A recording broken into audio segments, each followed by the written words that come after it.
சோதோம் குமாரா பட்டணத்திற்கு போகிற வழியை முழுக்க செலக்ட் பண்ணி நான் இந்த வழியில போறேன் அப்படின்னு சொல்லி டிசைட் பண்ணி போறாங்க. ஆனா வேதம் சொல்லுது, லோத்து நீதிமானா இருந்த லோத்து, ஆண்டவரோட நடந்த லோத்து, திரளான ஆட்டு மந்தைகளை தன்னுடைய பலத்தினாலே சம்பாதித்த லோத்து ஆபிரகாமை விட்டு என்றைக்கு பிரிந்து போனானோ அன்றிலிருந்து வேதம் சொல்லுகிறது ஒவ்வொரு குறைவாய் அவனுடைய வாழ்க்கையில வர ஆரம்பிச்சிருச்சு.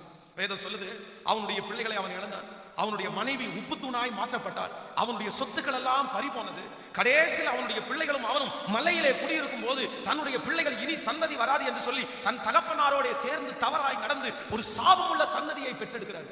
அவன் சபிக்கப்பட்டது மட்டும் இல்ல, அவன் மனைவி செத்து போனது மட்டும் இல்ல, வேதம் சொல்லுது தன்னுடைய பிள்ளைகளே 2 சாபமான சந்ததியை பெற்றெடுத்தார்கள். என்ன காரணம்னு நினைக்கிறீங்க அப்படின்னா, ஒரு மனுஷனை விட்டு ஒரு மனிதன் பிரியும் போது நீங்க ரொம்ப ஜாக்கிரதையா அந்த முடிவை எடுக்கணும். இது யாருக்காக ஆண்டவர் பேசுறாருன்னு தெரியாது. நேற்றைக்கு இரவில் ஆண்டவர் எனக்கு கொடுத்த வார்த்தை தான் உங்களுக்கு நான் கொடுக்குறேன்.